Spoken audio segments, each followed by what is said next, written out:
앞에 사진 한 장을 보시면 저 나무는 포도나무입니다.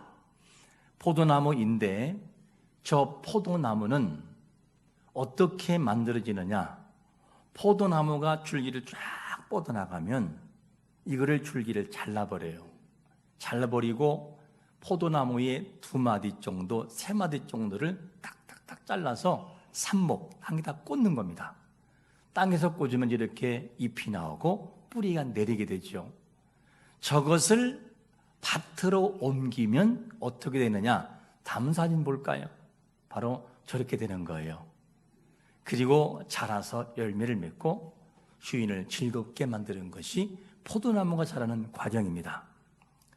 저것을 성장이라고 이렇게 말하죠. 신앙도 자라는 과정이 있습니다. 자신이 가장 의지하던 것을 완전히 내려놓고 하나님의 이끄심으로 달려갈 때, 이끄심으로 나아갈 때 그 속에서 성숙과 성장을 이루게 돼요. 이것이 사람들에게도 적용됩니다. 마치 모판에 심겨진 포도나무가 밭으로 옮겨지듯이 하나님은 우리를 새롭게 만들어가는 과정이 있음을 믿으시기를 축원합니다. 그게 하나님의 일하심이에요. 자신의 아집을 내려놓지 않고는 성숙과 성장을 경험할 수 없어요. 하나님이 우리를 이끄실 때는 모든 것을 내려놓게 만들어 놓아요. 그리고 난 다음에 당신의 뜻을 이루고 나가는 것이 하나님의 계획하심입니다. 오늘 본문에도 야곱이라고 하는 사람이 등장하게 되는데 이 또한 성숙으로 만들어가는 과정을 경험하게 돼요. 야곱은 아무런 걱정이 없이 살아가는 사람이었어요. 조금도 염려가 없었어요. 왜 그런가 하면 아버지와 어머니가 모든 것을 해결해 주니까 염려라는 것을 해본 적이 없는 것이 야곱의 모습이에요. 그랬던 야곱이 새로운 세계를 경험하게 돼요. 야곱이 새로운 세계를 경험하기 전에는 아버지와 어머니의 그늘에 가려져서 다른 것을 볼 수가 없었어요. 의지하는 대상이 하나님이 아니었어요. 누구냐? 부모였습니다. 이 야곱이었습니다. 하나님은 야곱을 이스라엘로 만들어가는 과정을 통해서 철저히 깨트려버려요. 이게 하나님의 일하심이었습니다. 오늘 말씀은 다음과 같은 배경이 진행이 됐죠. 야곱의 아버지 이삭이 나이가 많아 죽을 때가 되었어요. 그때에 맏아들이었던 에서를 부릅니다. 에서야, 이제 아버지가 나이가 많아 죽을 때가 됐구나. 이제 내가 마지막으로 네가 사냥해서 온 고기를 먹고 내가 너희에게 간절히 축복하고 죽기를 바란다. 그러면서 이 얘기를 에서에게 전했어요. 그런데 이 얘기를 누가 들어요? 그의 아내였던 리브가, 야곱의 어머니가 듣게 돼요. 이것을 보면 참 아버지와 어머니가 같은 부부인데도 이게 사랑하는 대상이 조금씩은 다른 것을 보게 돼요. 아버지 이삭은 에서에게 축복을 줘서 그가 복을 받기를 원하는데, 그런데 어머니는 그 에서가 아니고 야곱이었어요. 그리고 야곱이 복을 받고 잘 살기를 바라는 것이 어머니의 또 하나의 꿈이었습니다. 이렇게 돼서 어머니 리브가가 듣고 이 야곱을 불러요. 야곱아, 지금 아버지가 에서에게 모든 축복하려고 준비 중에 있다. 지금 사냥하러 갔으니까 너는 사냥을 하지 말고 염소떼에 가서 새끼를 잡아다가 엄마에게 빨리 가져와라. 그럼 내가 이것을 요리해서 아버지에게 주고 아버지가 너에게 축복하기를 원한다. 이렇게 어머니가 이야기를 해요. 근데 이 모든 계획이 사실은 바른 것이 아니었어요. 도덕적이지 않고. 그래서 이 둘째 아들인 야곱이 어머니가 하는 행동을 바라보고 아무리 축복을 받기 원하지만 이렇게 하는 것은 아닌 것 같아서 어머니, 그러다가 저주받으면 어떻게 해요? 아들아, 저주는 내가 받을게. 너는 내가 시킨 대로 해라. 그리고 동물을 잡아와서 요리하게 돼요. 잘 만들어서 이것을 야곱에게 주어서 야곱아 갖다 주거라. 그리고 아버지 이삭에게 갖다 주고 아버지에게 형 맏아들 형으로 거짓말시켜서 축복을 받게 돼요. 근데 신기한 것은 뭐냐면 그 모든 축복이 그대로 이루어진다는 거예요. 이렇게 돼버려요. 이 사실 이후에 형이었던 에서가 직접 사냥해서 동물을 잡아서 요리하고 왔는데 아버지가 놀라요. 네가 누구냐? 아버지도 에서인데요. 이미 축복을 받고 왔단다. 그러면서 야곱이 속여서 받은 것을 알게 되고 이때부터 에서가 동생 야곱을 죽이려고 마음을 먹게 돼요. 그대로 두면 아들을 잃어요. 다 잃어요. 그 어머니가 생각하기를 안 되겠다 생각하고 고민하다가 하란에 있는 외삼촌 라반의 집으로 가라 하더라. 그리고 보내는 과정, 이 과정을 통해서 야곱이 이스라엘로 변화가 되고 진정으로 하나님을 만나게 되는데, 야곱이 하나님을 만나는 과정, 성숙되는 과정에서 언제 야곱이 하나님을 만나냐면 첫 번째로 언제 만나느냐? 첫 번째로 가장 힘든 순간에 하나님을 만나게 돼요. 이 내용을 10절에 보니까 이렇게 말씀합니다. 야곱이 브엘세바에서 떠나 하란으로 향하여 가더니, 야곱이 정든 고향을 떠나 외삼촌 나반의 집으로 가는 길은 너무도 힘든 길이었어요. 브엘세바를 떠나 하란으로 가는 것은 아버지 이삭과 리브가의 양분을 완전히 끊고 나가는 거예요. 아기가 자궁에서 나와 그리고 밖으로 나올 때까지 탯줄을 끊기 전까지는 무엇으로 호흡하죠? 탯줄로 호흡을 해요. 딱 탯줄을 끊는 순간부터 뭘로 합니까? 호흡, 이제 숨으로, 코로 숨 쉬는 겁니다. 이와 같이 아버지와 어머니의 범위를 벗어나는 것은 이미 죽은 것과 마찬가지로 그렇게 위험한 상황이었어요. 이게 누구냐? 바로 야곱의 모습이었습니다. 맹세의 우물이라는 일컫는 브엘세바. 그랄 왕 아비멜렉과 협정을 맺고 난 이후에 아브라함 이후로 계속해서 그곳에서 살던 곳이 바로 브엘세바예요. 그런데 이곳을 떠나서 외삼촌 나반으로 가는 그 거리는 보통 거리가 아니었어요. 약 800km, 서울서 부산까지 거리가 약 400km입니다. 그러니 그 위에 2배 정도가 되는 거리가 누구냐? 야곱이 가야 할 거리였었어요. 브엘세바를 떠나는 길은 어떤 것이냐? 목숨을 내놓고 결단해야 가는 길이에요.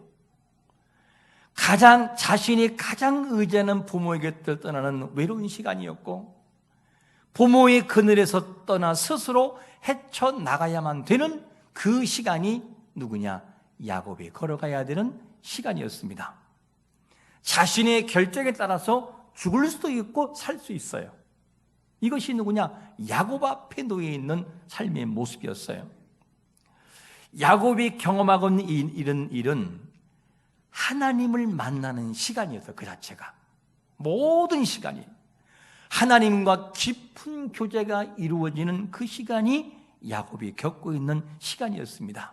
여러분, 하나님이 우리를 만들어 가실 때에 우리가 믿음으로 반응하는 자가 되시기를 축원합니다.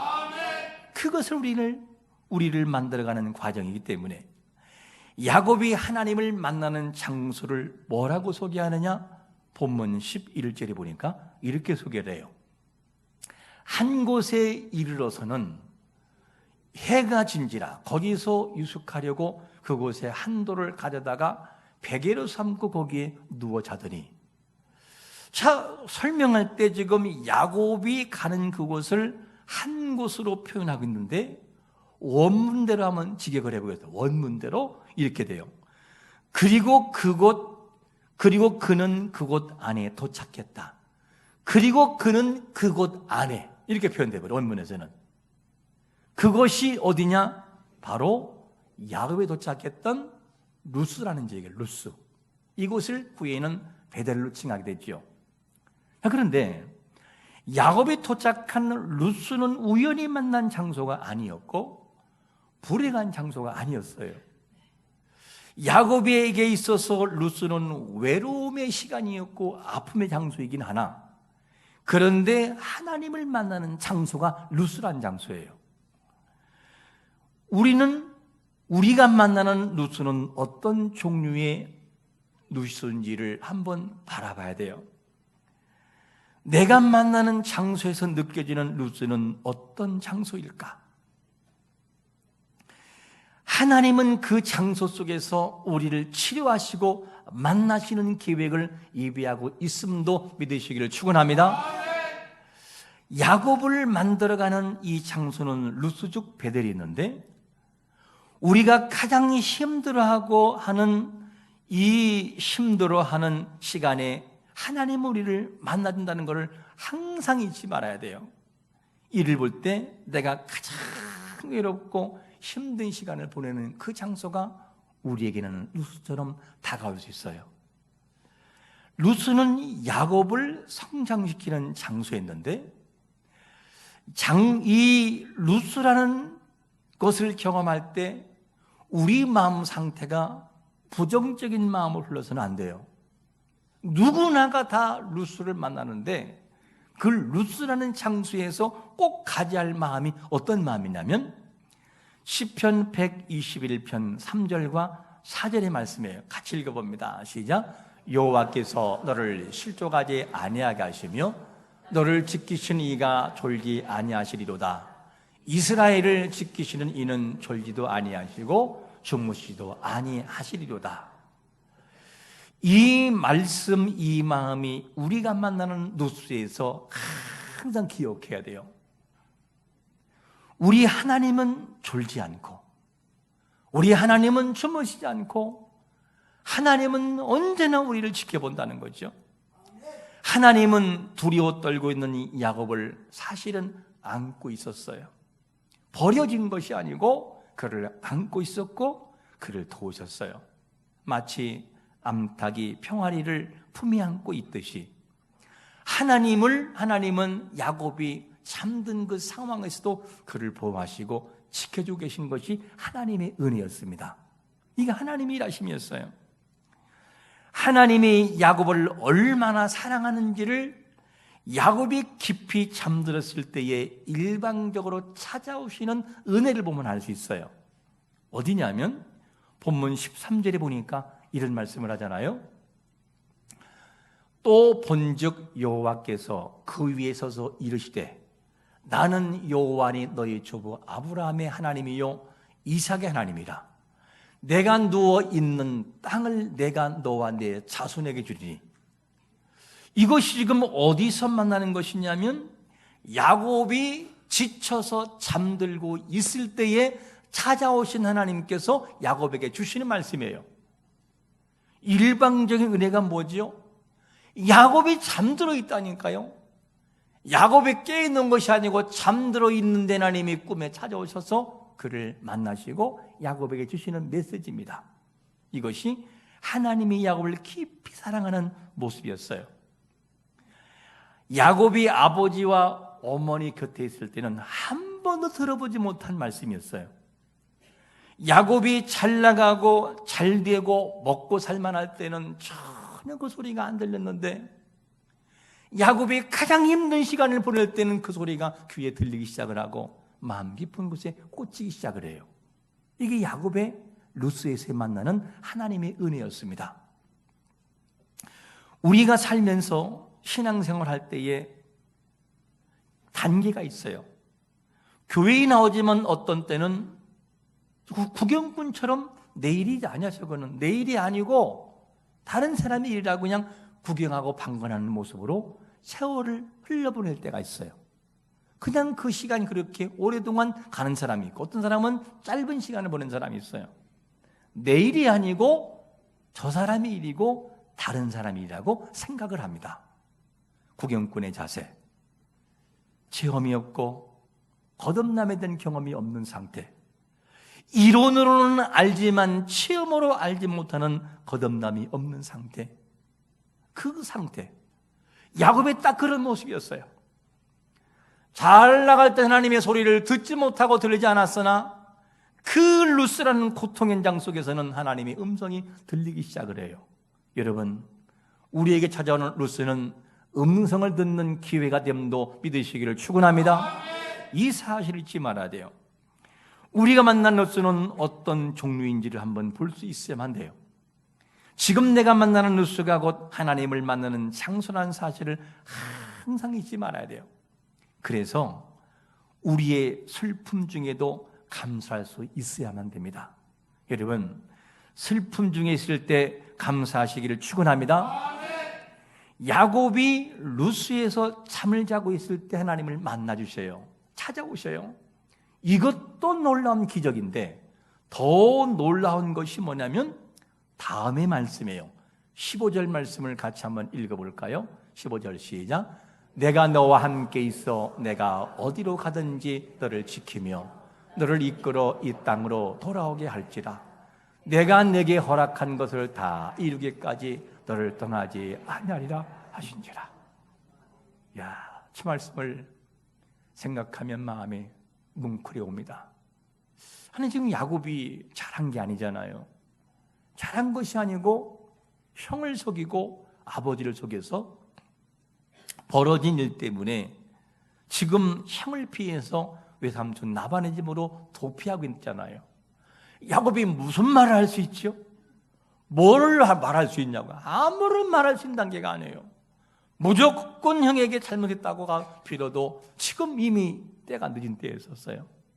잘한 것이 없는 야곱에게는 전혀 할 말이 없는 상태인데, 그런데 하나님이 자기가 잠든 사이에 찾아오셔서 야곱아 하고 만나주시고, 만나주는 것으로 끝나는 것이 아니라 야곱을 향해서 야곱아 내가 너와 함께함이라. 15절 뒤에 띄워주세요. 내가 너와 함께 있어 내가 어디를 가든지 너를 지킨다는 거예요. 아직 가야 할 그 길이 멀은데 하나님이 내가 너를 지키겠다.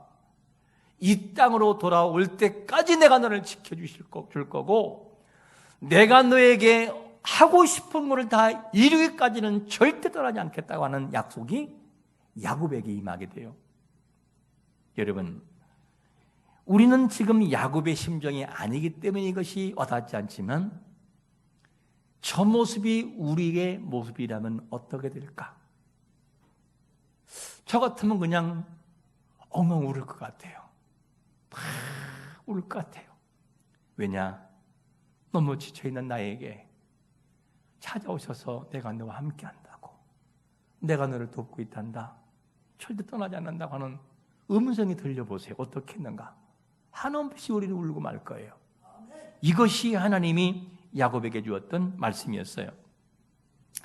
아무런 걱정이 없을 때는 이 소리가 안 들렸는데, 근데 루스라는 고통의 그 자리에서는 그 말씀이 너무나 가슴을 파고드는 거였어요. 그것이 자기에게는 너무나 큰 힘이었습니다. 차라리 잘 먹고 잘 살 때 좀 알려주시지 왜 말씀을 안 하셨어요? 라고 할지는 몰라요, 우리는. 그런데 안 한 게 아니었고 말씀하심에 안 들렸던 거였었어요.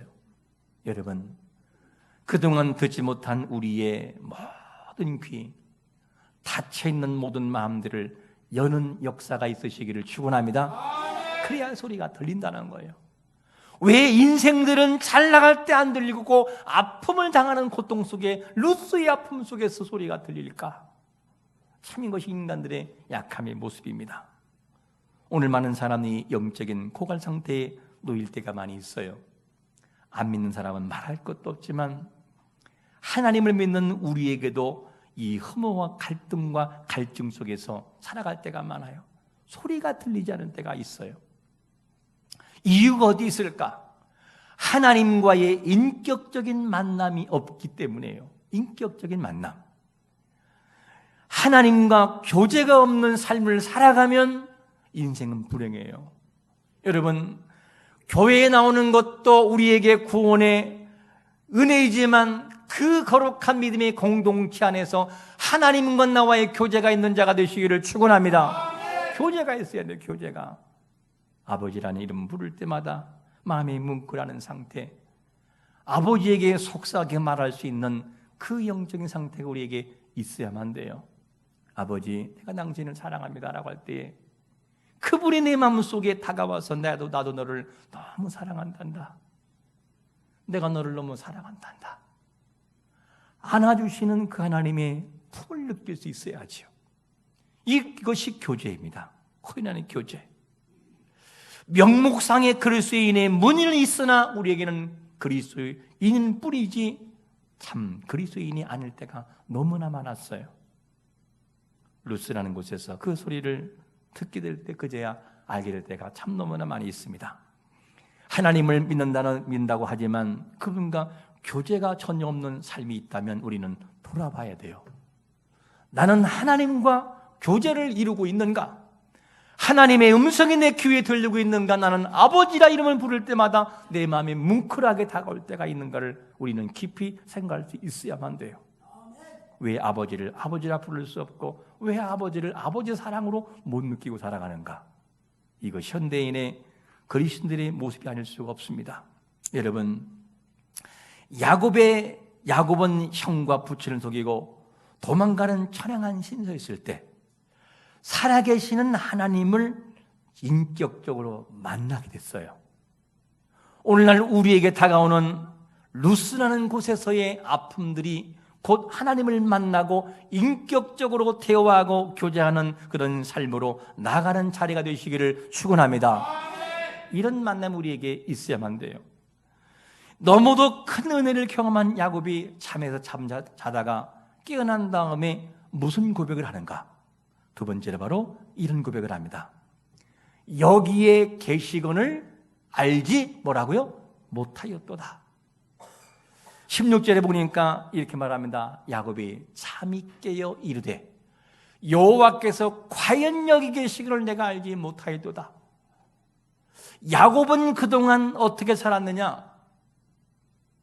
우리말로 바꾸면 잘 되고 잘 먹고 형통할 때는 하나님이 함께 주셨어, 할렐루야, 감사합니다 라고 했는데 우리에게 고난이 찾아오고 루스라는 고통의 아픔과 외로움이 찾아올 때는 하나님 왜 나를 버리셨어요?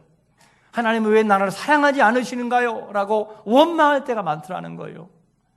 어쩌면 형통의 그 시간보다 루스라는 곳이 더 우리를 성장시키는데 이것을 외면할 때가 많았어요.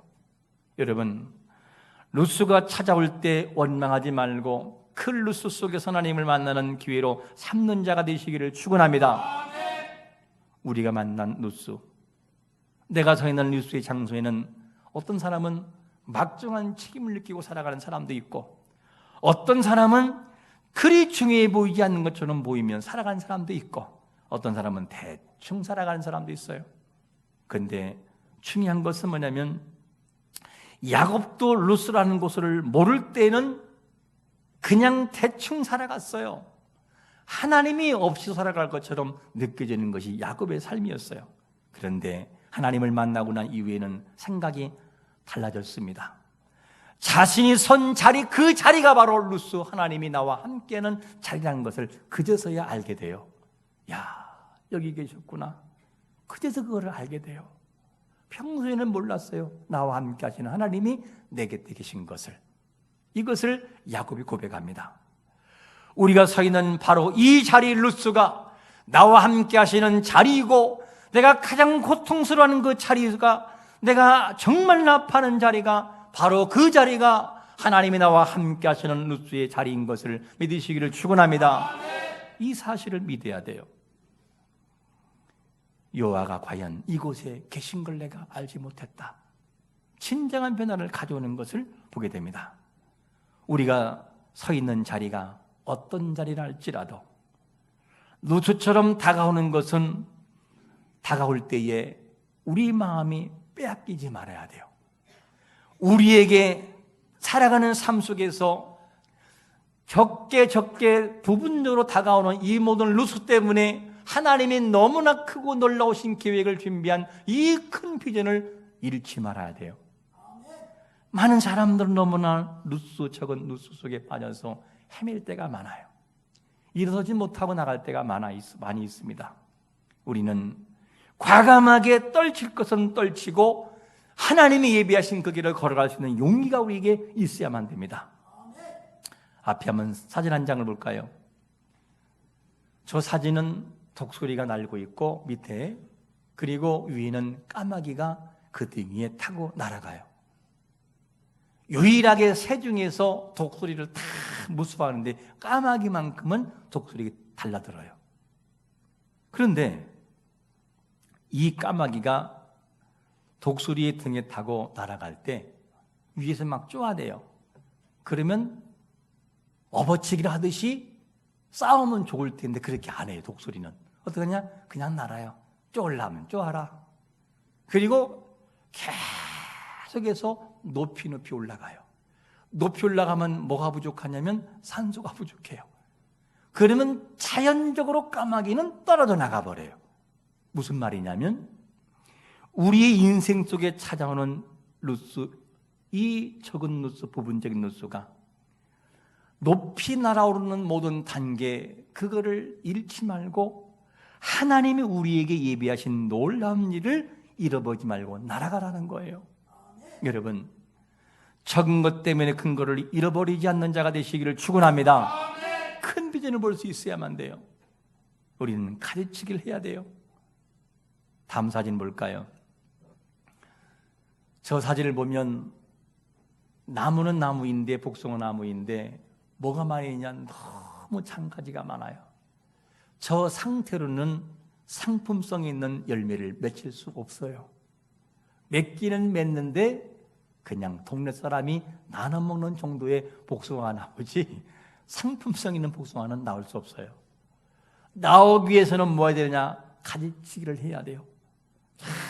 잘라버리고 중요한 부분만 딱딱 남겨서 복숭아가 맺힐 때 그제서야 상품성 있는 가치가 나오게 됩니다. 우리에게는 살아가는 삶에서 수없이 다가오는 수 때문에 진짜 하나님이 하고 싶은 일을 못할 때가 있어요. 하나님이 누수를 주시는 것은 누수를 통하여 하나님의 음성을 드러내는 하나님의 목적이 있는데 그 누수 때문에 완전히 빠져가지고 나오지 못할 때가 너무나 많이 있습니다. 여러분, 우리는 이것을 알아야 돼요. 다윗은 시편 8편 4절에서 뭐라고 고백하느냐? 이런 고백을 해요. 사람이 무엇이기에 주께서 그를 생각하시며 인자가 무엇이기에 주께서 그를 돌보시나이까?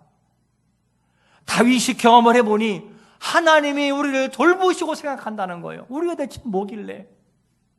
여러분, 이사야 49장 15절 한번 읽어봅니다. 같이 시작. 여인이 어찌 그 젖먹는 자식을 잊겠으며 자기 태어난 아들을 긍휼히 여기지 아니하겠느냐? 그들은 혹시 잊을지라도 나는 너를 잊지 아니할 것이라. 하나님은 야곱을 한 번도 잊은 적이 없었어요. 한 번도 떠난 적이 없었고 하나님 우리를 한 번도 버린 적이 없었고 떠난 적이 없었어요. 내 곁에 계셨고 내가 곁길로 가는 순간에 사람을 보내거나 환경을 통해 우리에게 말씀하고 거기를 걸어가게 하셨어요. 그게 하나님의 일하심입니다. 하나님은 돌보시며 만들어가고 있어요. 지금도 여전히 만들어가셔요.